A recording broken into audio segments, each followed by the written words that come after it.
Okay. I'm going to start our work session on budgeting. So we're going to turn it over to Tracy. I'll shut that. No, it needs to be on. So we're just gonna go over the packet that I provided you guys and go over the education operations and then talk about debt service also. So the first one is what I want to talk about. First one I want to talk about is the education fund.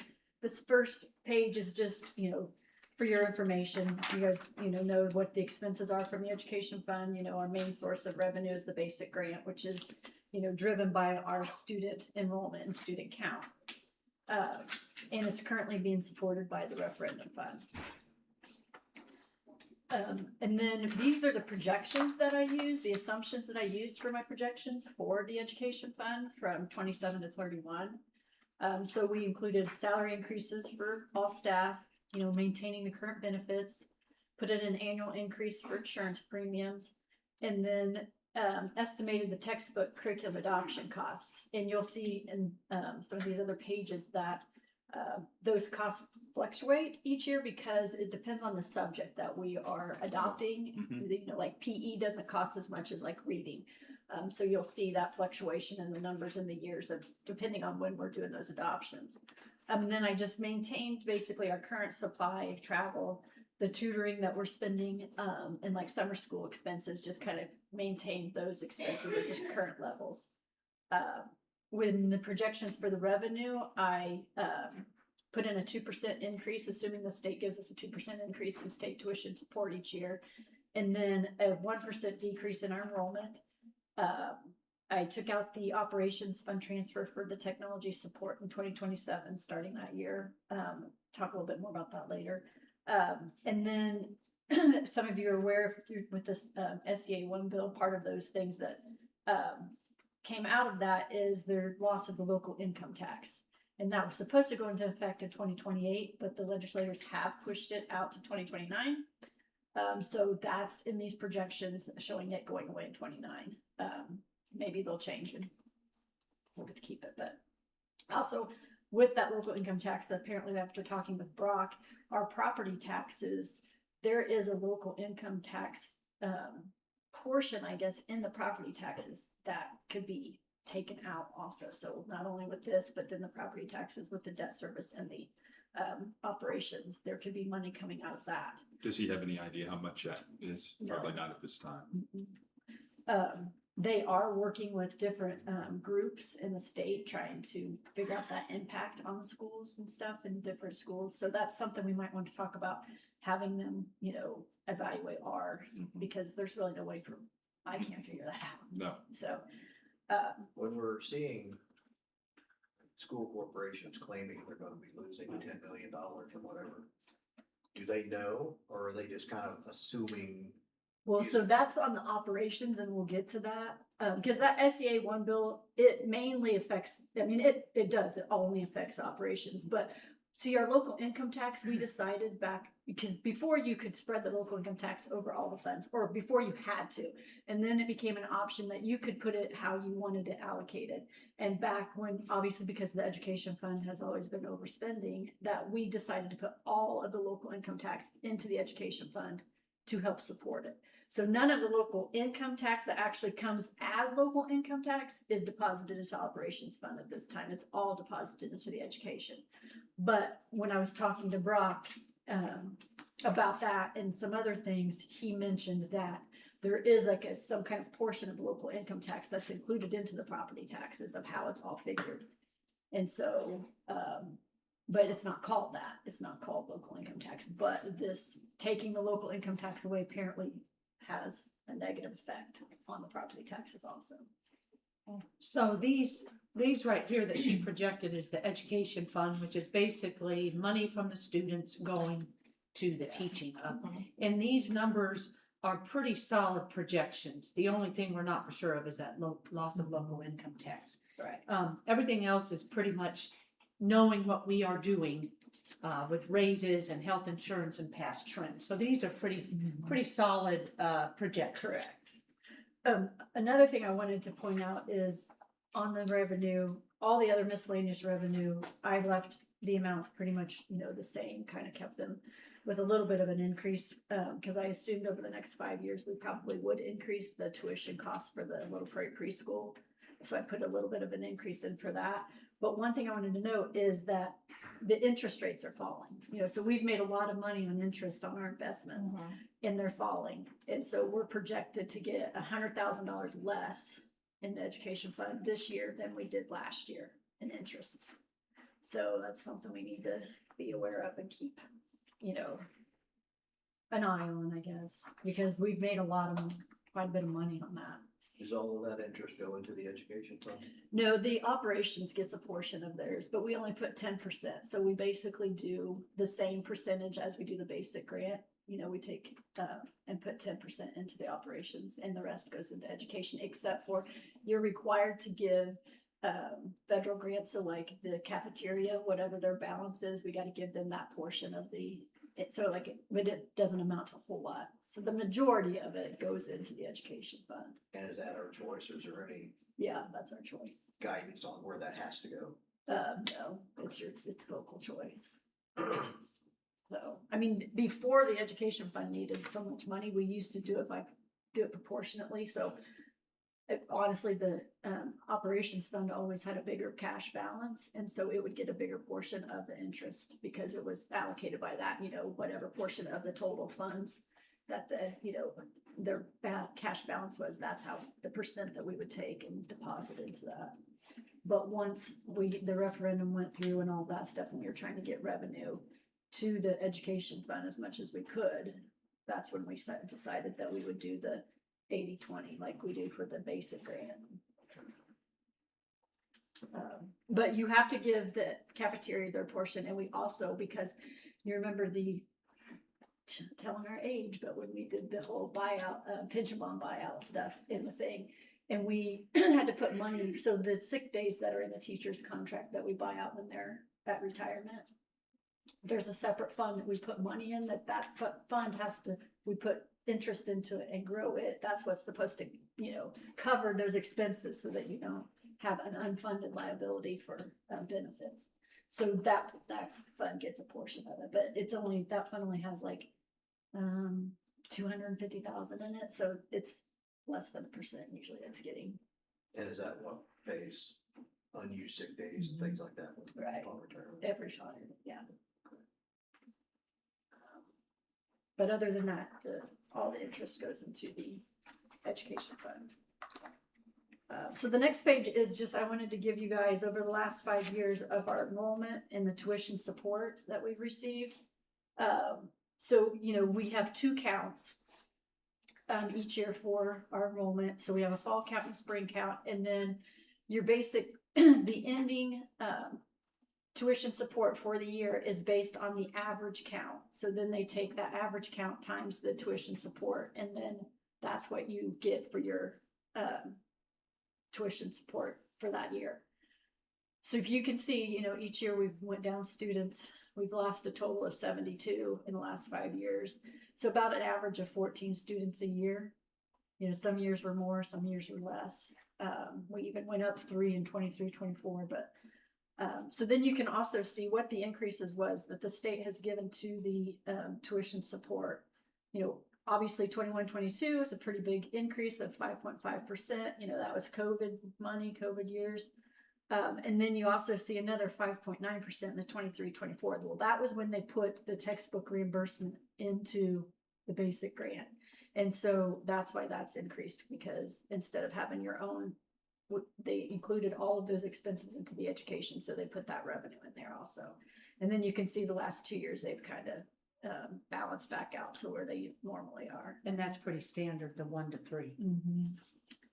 So like the average increase over the last 5 years was the 3.8%. And then you can see, I put the actual total basic grant.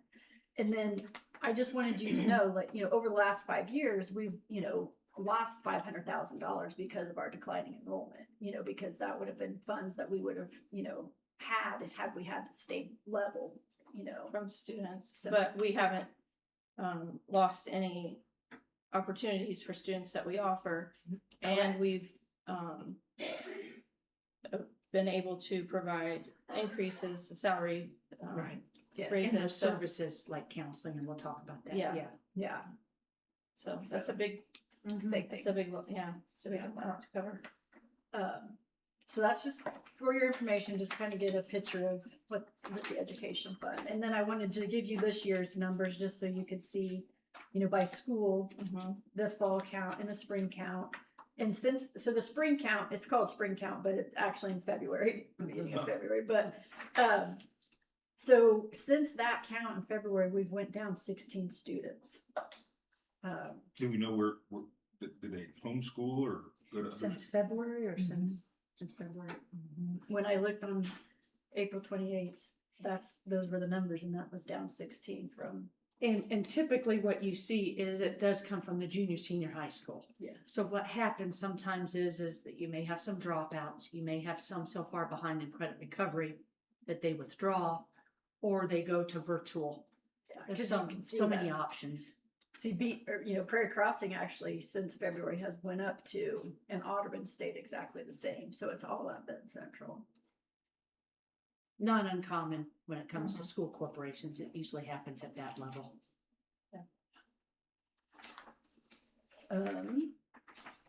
So then the next slide, I kind of want to look at these two together. The next two, because the next page is just kind of talking about, I'm just summarizing what I'm going to talk about. So on this one, actually, when I put in all those projections or whatever, then it all comes out to how much, projects out with those assumptions for each year, percent of change and stuff. So you can see the local sources in, 20 fiscal year 29, it says fiscal year, but it's really calendar year, sorry. For calendar year 2029, you see it goes down like $500,000, and that is where the local income tax, so that's going away. So that's where you see that. The increase in the intermediate or state sources, that's that increase. So basically, once I put in a 2% increase and then a 1% decline in enrollment, then the actual increase to us was less than 1%, that we would actually get if that stayed the same. If we actually got a 2% increase from the state and our enrollment only declined 1%, then we would end up with about 0.75% increase in our basic grant each year. So that's what that is. Then like I talked about with the textbook, the curriculum adoption, if you look under supplies, that's where you'll see, like high fluctuations, and then, it goes up like, it went up quite a bit in for 27 because we're not doing an adoption in 26. So the expected expenses of 686 does not include any adoption. So then in 27, we are going to adopt, I think science, can't really remember, and so that's in there. And then you'll see that it goes down in 29 again, and that's the year I'm pretty sure is PE. And it doesn't cost as much. But that's where those, because the other expenses, aren't going up, a large amount. So I just wanted to point that out. If you're looking at that, that's where that percent is. And I just want to put a plug in for the curriculum person, because though she can make those projections because we have a schedule. We have a schedule of the curriculum materials, which is something that before, our principals had to keep a handle on, and it's nice to have a corporation person do that. Yeah. So do we have I'm just talking about expenses, I guess, and maybe you'll address it, like the fuel costs, how high they went. Do we have a lot on hand, or is that something that, because I know we have storage tanks, but. Right. I don't really know how much we have on hand, honestly. Something we can talk I would ask about. Jennifer, yeah. Yeah. Because we normally only get fuel like 2 to 3 times a year. That's what I figured. I'm hoping that we have enough to Get us over through, this hoop. get us over the That's a hump good here. You don't point. want Yeah. $85 a gallon. I know. And- Yeah. And back to the local sources in 29. So basically that is a result of SEA 1, that they were going to phase that property tax for 3 years. Right, with the Yes. the local income tax, yes. Okay. Yeah. So the big thing, so this scenario that is printed out is the education fund all by itself, not looking at anything that with the referendum money in it. Okay, So you can see how it's performing by itself. yes. And so if you look in the peach like line, the surplus deficit, Mhm. you know, we are overspending $1.4 million of what we're bringing in. And then you can see how that just increases. By 2031, we're $6 million overspending. And so I guess that's the biggest key thing I want everybody to understand is the education fund is not performing on its own, you know. So, and I mean, virtually then we'll have to start probably cutting programs and stuff if we don't have If that. we don't have the referendum. Because you can see at the end of 28, we're out of cash balance. You know, we Yeah. can get through to 28 with our cash balance, but then we have a negative $380,000 projected ending fund balance in 28. So we, you know, without the referendum, we'd have to make drastic cuts. Mhm. And on that curriculum, like the introduction of new curriculum, is that mandated that we do that every so often, or is that just really standard procedure to increase or update the materials with? The answer is yes. Mhm. Typically, it is just good practice and best practice to cycle through every 5 or 6 years. Mhm. That has been the tradition for decades. Mhm. You remember that. So, and then it wasn't. And so a lot of times we would just sit on the curriculum because not a lot changed. However, then there was the requirement for the science of reading. So no longer could you just buy any reading materials. There was an approved list. And what I am thinking is that they may do more of that, like with the math. So sometimes it's mandated and Yeah. you don't have a choice. Well, and it probably helps align with what the standardized testing Yes, it is and all does. the requirements for graduation and Right. that's the diploma. Okay. But the curriculum materials, I'm telling you, I've been to a few meetings in the last couple months, and they're all talking about too much screen time and maybe doing away with the Google Chromebooks. Well, I don't know what the book company's gonna do because that's almost our only choice. Yeah. So there could be a whole new paradigm shift. You just don't know. And I kind of like that because I don't love everything on screens, especially when you hear somebody has a concussion. The first thing they say is don't look at the Right. screen. So, you know, it affects your brains, right? But But then I think the they- increase it, like the cost would I increase, right? know, Because we got to yes. print Right. everything. now. Yes, so I don't think it will have an effect on, I think our curriculum materials are always gonna be significant. Mhm. Yeah. Yeah. And then with the referendum dollars here, we are lucky to have the referendum dollars to support. And yes, we will need to make cuts, but we are every year thinking about if we need extra teachers. So right now, we're talking about staffing for next year. Right. And if there's a chance that if somebody resigns and we don't need them, then we will not fill. Mhm. So it's not the same as cutting, but we're not automatically Yeah. just plugging in. But there Yeah. will be a time when we may have to just Mhm. have to cut. So that's, you know, that's the picture of the education fund without the referendum funding. And then the next page is just a graph showing you our cash balance is plummeting down. Now, didn't Brock share this at our fall work session or summer Actually, work session? I did look at, so when they came last August, remember when Brock came and presented or whatever.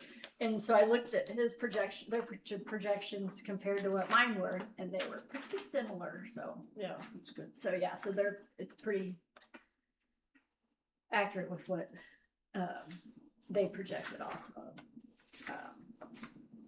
So then I wanted to, you know, to show, okay, let's look at the education fund with the referendum fund and see where we're at. So this is, so the next one, it just says education fund at the top.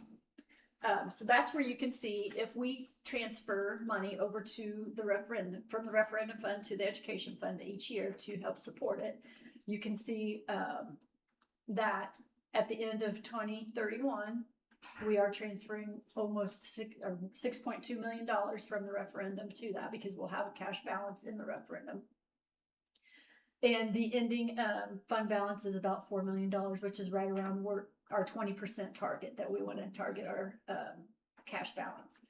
And then the next page is the referendum. So you can see where the money coming in for 26, 27, and 28. And then I just assumed in this thing, because we don't know if the referendum's going to pass or not in 28, that, you know, we didn't get any more funding just to see how far that balance that we have in there will get us.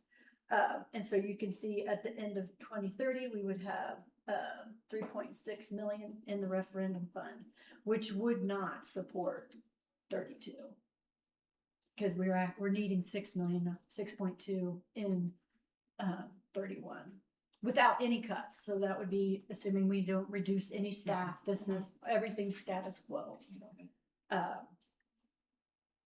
So wanted you guys to be, you know, have that information too. So we have time to make a plan, you know, either way.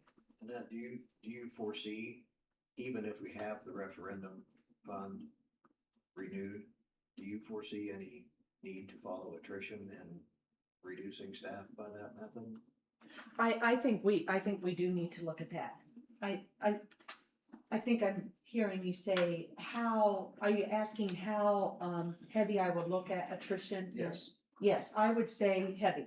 Okay. And I say that because to me, it's not very prudent to keep excess staff when we don't need to, because some of those staff and services, the counseling services, the school resource, those programs that we need those to stay. And when we have courses that we can't support, and if somebody's resigning, then we're not dealing with livelihoods, we are just being prudent. So like, for instance, at the high school right now, I think there might be a teacher who might be resigning or want to do a half day, and coincidentally, we don't need her services all day long and so that is a good way to do it without riffing. And is that kind of a result of the declining enrollment? It is, and some of it's declining enrollment, and some is what courses they're taking, but it is a direct to the declining enrollment. Yeah. We look have at kindergarten. so many people Yes. or so many offerings, and you have a Mhm. small student population. You may have 3 kids in this class and 4 kids in this class, Right. but Yeah. and you have if one teacher's doing this one and one teacher's doing that one, can they do, you know, how can you? And we're looking at kindergarten enrollment right now. So we had kindergarten roundup, and so now we're looking at the numbers. And if we don't need a section here, maybe we need a section over there. Or if somebody resigns, then we will shift. And so right now we're heavy into. We just had a meeting this morning on staffing. I think it's our job to do that and not wait until we have to cut. Yeah, I would. Mhm. Now that can be bothersome for some teachers because they worry about, okay, if I only have 4 kids and my program's going away. We don't want the program to go away, Yeah, no. but we need to be cognizant of numbers. I mean, that's why we've been able to support those low numbers with that additional funding. Right. So, I mean, we'd like to maintain that, but also, you know, not have 6 teachers on staff that have 4 students in each Right. class. So, you know, how can you best use them? Maybe they don't, you know, maybe their services are utilized differently than they are. Not necessarily they're gotten rid of, but how can we Right. Being utilize strategic it? with Yeah. how they service. And to be honest, the BEA is very aware of this. I mean, we talk about this, so it's not like they're in the dark either. Yeah.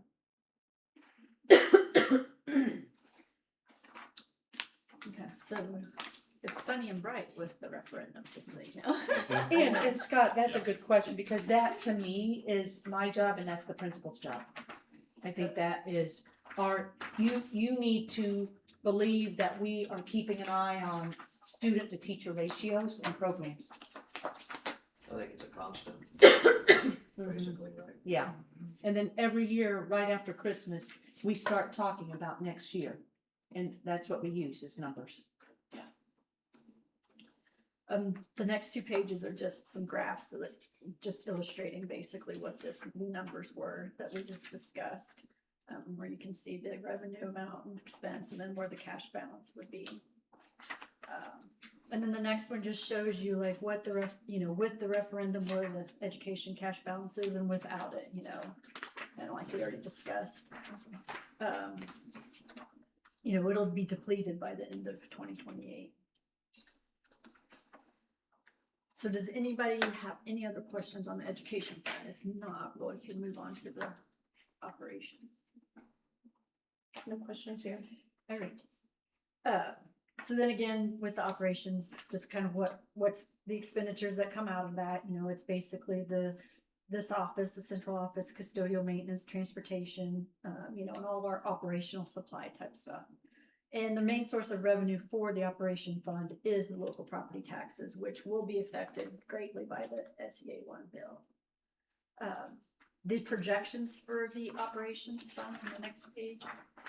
Basically same assumptions on the salary benefits for staff, and put in a 5% increase for the utility costs, 6% on the property and casualty, put in 2% for increase in costs for repairs on the buildings, equipment, and the supplies.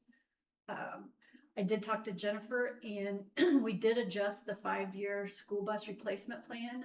She is going, in the process and going to try to reduce our bus fleet. So in our 5-year plan that we had advertised last year in 26, there were some years that we had replacing 4 buses and some 5. After talking with her, we're going to change it to just replace 3 buses each year. As she, transitions into getting rid of some of the buses. So basically what we'll do is either like this, in the past, we've sold the old buses, or we've used them as trade-ins. We kind of look to see how much more, where we can get more, more funding. Are we still kind of on a 12-year cycle? Yeah. Yeah, 12 years is what they have us on. There's, and then I maintained the current level of capital projects expenses at basically what we have this year, which was approximately $1.2 million. So I put that level in there spending. After talking with Brock on Friday, he recommended that because we don't know what's going on with the SEA 1 bill and how that's going to affect our AB, that for the assumptions that we should use the 2026 assessed value rate and assume that just stays flat over the next 5 years. But I did, so the Indiana Coalition for Public Education, on their website, if you go to their website, they have each of the schools and what they have calculated the losses are going to be to each school. And so they have, in their estimates, have calculated that we're to lose $2.3 million across the 3 years. So I didn't put that in there because, like Brock said, just leave the AV flat for these projections because we just don't know what it is. It could be less, it could be more. So he thought it would be more realistic to just look at the AV as being flat. So I also put increase the levy for our operations 4%. So in the past, that was the max. It's the maximum levy growth quotient formula, and the max that you could go up would be 4%. They are getting rid of that threshold, and I think you can go up as far as you can go, or whatever, I guess. But I put in a 4% increase because that's what we've been getting over the last few years, is we've been increasing it by 4%. And I maintained all of the other revenue, miscellaneous revenue, is the same. So we're still unsure of the full effect that SEA 1 bill is going to have on our operations fund. Like I said earlier, Baker Tilly is working with corporations, so if we want to talk with them about that, and maybe them doing an analysis on ours, so that we kind of know a better plan of, what's going to happen and how we're going to be affected. I also Frontline, who we have, we're using as our, budget management software stuff now that does my monthly reports. I talked to my advisor with them, and Frontline is actually working with Baker Tilly to have some, like a system built into the software, whatever, where we can put our numbers in and it will estimate for us the effect. So we got two options. They're just not available yet right now. Friday, Brock said it would probably be a month or more before they would be able to analyze ours because they're doing other people's currently. So it's just something we probably should look at investing in. Kind of wait and see maybe if we can get it through our Frontline software first for free. Yeah. Or included with what we're paying for. Yeah. So then, with the operations fund, looking at that also, so this is just like a summary of the forecast. So by increasing the levy by 4% and, pretty much increasing those expenses like we talked about, we, pretty much can maintain the 20% cash balance that we like to have over all 5 years. So this is probably the best case scenario, is assuming that we get the 4% and the AV doesn't, decline. So I'm not optimistic that this is going to be, all this rosiness. But, it does look like we'll be able to maintain if we can keep that 4%. And if we keep our expenses, basically where they're at now. But that doesn't give us we don't have a lot of room in the operations fund then for major projects, because that $1.2 million takes care of basically the maintenance stuff that we do, the asphalt, the painting, the roof repairs, all of that. So, because of that, then we'll have to depend on the geo bonds and those type of things to help pay for those other things.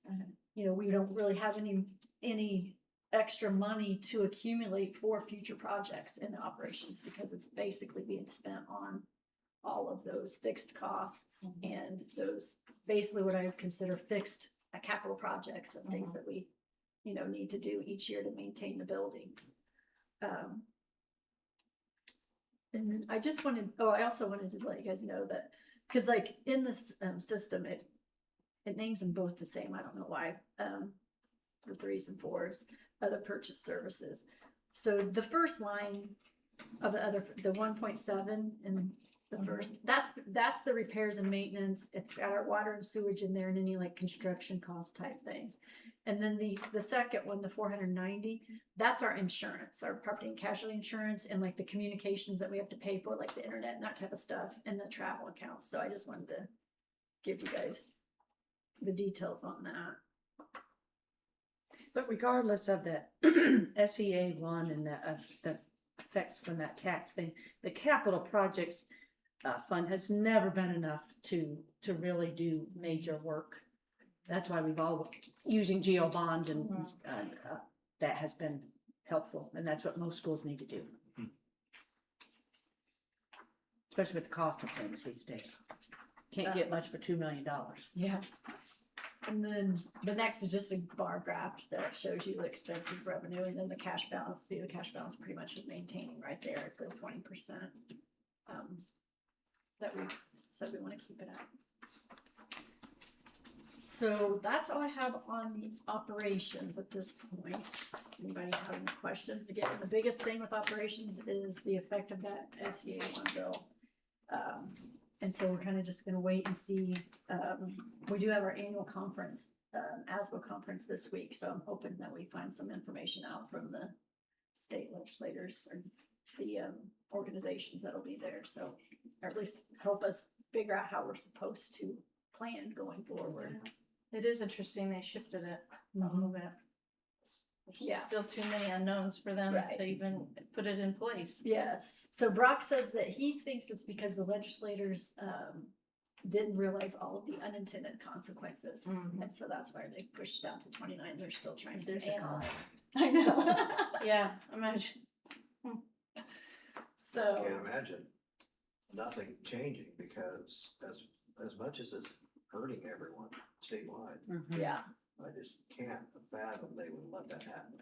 I'm sure they're getting a lot of, chatter from their, yeah. their Oh, I various hope so. school corporation, yeah, yeah. And I mean, some because are they- already making cuts, some I are know, planning I know, already. I've seen, Yeah. like, in those, communications we get from Indiana School Board, Yeah. like, there's announcements of, like, Brownsburg, Hamilton, Mhm. Southeastern, like, Because lots think of about how that's- much money they're losing. If Yeah. we're a small corporation and we're losing 2.3 million. Yeah. Or projected to Yeah. lose that. You know, so I can't imagine what they're losing. Yeah, So, and a lot of them have, like, brand new, buildings they just built, and now how they're gonna maintain those. Yeah. So, So then another thing we wanted to talk about was the debt service fund. Talking about, basically we wanted to look at, Annette and I had a meeting with Ice Miller and Baker Tilly earlier. And, Baker Tilly had done up, I gave you guys all a little, their presentation, but basically they just did a recap of what our existing, debt service is looking at in the payments and when they're, when the debts are coming off. And then, also it shows the calculation of our general obligation debt capacity. So basically how much money we can, do in geo bonds, the maximum amount, not saying that that's what we should do. And then if we were to do one, Ice Miller did up a table, like a timetable of when we would need to do things, obviously, if we're going to issue a geo bond at the end of this calendar year. But I know Annette was gonna talk about so the capital projects and equipment needs that we're still have. You want me to? Yep. Okay, so the debt service fund is important, as you know, because this is how we get those projects done. Capital projects is, I hate to say it, but it's small peanuts, as I just said. So the use of geo bonds and lease rental bonds is what we have done. And so to me, it's wise to use them. We just finished the lease rental of the 3 projects that we're doing now. But what I see from the list of Stacy's spreadsheet, remember the mechanical, electrical, and plumbing? If I look at that spreadsheet, and if you guys recall that, there are some items that need to be done pretty quickly or soon, which would include fire alarm systems, some chillers. And so those things look to be around $3 million. Okay, so if we prioritize, then we would like to do those projects, $3 million. Well, we don't have that in capital projects. That would be something that we would take out debt for. So those are the things that we look at. Do we take out 3 million? Do we do 4 million? Do we do the full capacity at 10? There's some strategy there that we will need to decide. We also need to really get a handle on explaining to the public all of these budgeting issues in a way that they understand. What is the debt service for? What are we going to do with the referendum? What's the tax rate mean? And so we want to make sure that we share with them, but we can't go in the weeds. It's so difficult. So I think we need to be very, very strategic in, what the referendum is paying for, what will happen if we don't pass a referendum, what debt service is paying for, what we need to purchase here in the next 5 to 10 years based on Stacy's worksheet. So, and all of that also matters because then we need to, and I know that's operations, but in the end, I'm just talking about our whole budget. We want to be competitive with our salaries. And so we need to plan for our negotiations coming up in the next year or so. So we need to make some decisions and we need to make sure that our community understands it. Yeah. So the geo bonds, that would be a good use of, for the fire alarm systems and the chillers. I think that's a good use of that. I want to make sure though that the community understands what the debt service fund is being used for. Yeah, and like, you know, Stacy's assessment or the company's mechanical evaluation, that also aligns with what Ryan and team have Yes. also, you know, noticed or communicated that, yeah, they are in agreement with those items being needs Right. attention and. All of these were, you know, we've had, well, 2 or 3 work sessions on prioritizing these Yeah. with Ryan and his team and with Stacy and Tech Tom. Okay. So it's not like we pulled these out of the air. Yeah, no. And trying to be proactive with some of these instead of it's system down and now it's an emergency and you have to get on somebody's, you know, somebody's work, like they already have scheduled work, so you gotta bump up that cost money to go. Yeah. That way, it's not really how you wanna do it, so. And I also, I wanna say, I think our schools and the entire campus, I think we have a nice, safe, secure campus. And I know some people think, oh, we don't need that stuff. Yes, we do. That is conducive to learning and safety. It's a good thing for our school corporation. So keeping a balance of maintaining our facilities is important. Yeah, I mean, you wanna make sure, you wanna feel good about sending your kids into a building that has equipment that, you know, operates appropriately and Right. alarms that go off when needed. And Yeah. So it's there's some heated and strategy cooled and- here that yeah. we will need to figure out. Well, if we didn't use the geo bonds for like the chillers and the fire system and an emergency situation comes up with the chillers and now we have to replace them. We'd be then having to take money from the capital projects, which is really just for the maintenance of everything else. So then our buildings are gonna start to look. Depleting our cash reserves, yes. So For things that's- that we knew Yeah. were going to Yeah. be addressed. And so I think it is a bit negligent to have our priorities listed here and say, oh, we'll just wait till it happens. It's, But we did that for a while and Yes. we got in a bad Yeah. situation. right, And it costs a lot to get out of that. right. So that's. So when you stay on a cycle Yeah. of your priorities and then and it can fit within your budget and the debt service fund, that's what it's for. And it But those can't be used for things that the referendum can be used Correct. for. And I think that's the confusion is, well, why aren't we using that money to pay for programs that can't Exactly, be right. used for that? So I Right. think that's the other, you know. And that's hard to understand, and it's also a philosophical disconnect to some. Yeah. That's why I think it's really, really important that we lay out our priorities and what we're gonna do in a way that is easy to understand and that is out there. That's clear. Yeah. Yes. I mean, yeah, that's our whole purpose is to be transparent with what we're doing. Right. And if we're transparent, then I think we're okay with some disagreements, as long Yeah. as we've held true to what we said we were gonna do. Yeah. And having an assessment and creating a priority list just to stay on the list is not, Yeah. it's not, Well, and yeah, job. understanding that there's been, you know, work and input from various agencies or not really agencies, but you know, Yeah, different yeah. people to make this decision. It's not just, you know, what do you think sounds good? Just some random Right, number. I mean, right. we've put a lot of thought into yeah. taking all those factors into consideration. So.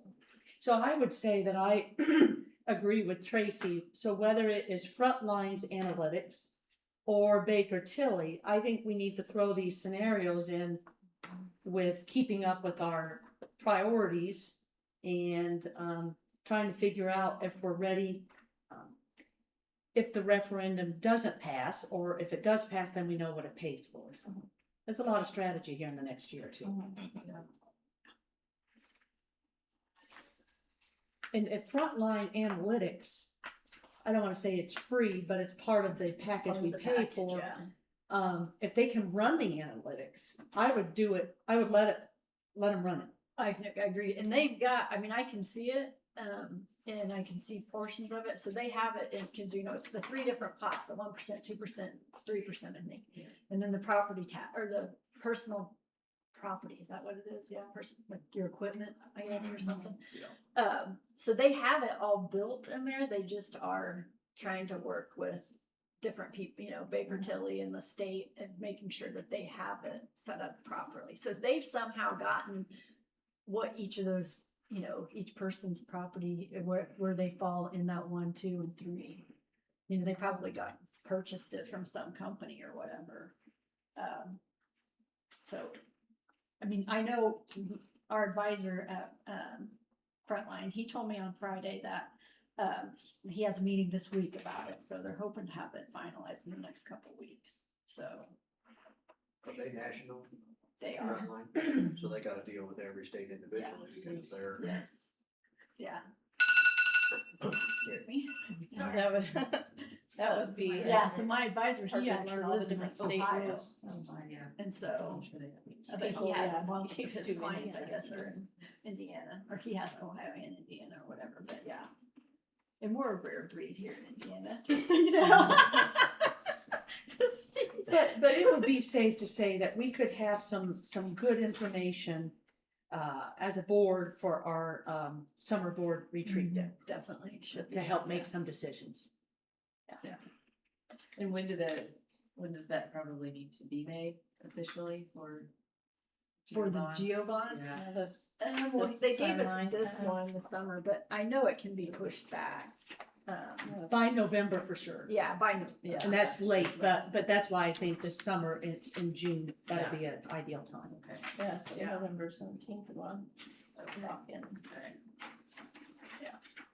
I mean, and if you look at this too, they have a lot of good information on this about, you know, basically the maximum amounts that you can, you know, you can bond for on the different types of bonds and stuff, so. It's On pretty the good. assumptions, Yeah, Yeah. pretty good information. Yeah. By Ice Miller. because geo bonds, there's a capacity Yeah. based on our assessed value and already debt out there. And they also now have cooling off periods. So they're trying to avoid just continual general obligation bonds. So. Okay. And then the last thing we wanted to talk to you guys about is our building over here by Dollar General. So I'll let. Yes, Dr. so, we know that the building out at BC that's going to be complete in August to take care of some of the excess storage that we have, and we're also gonna have this summer, we're gonna empty out this building. And as you know, we are in the preliminary stages of working with economic development, Letitia Provo, and possibly getting a daycare center using that space. And so if and when that happens, and we'll know here in the next month or two, that will change how that building would be used, but it would be a really, really good community source.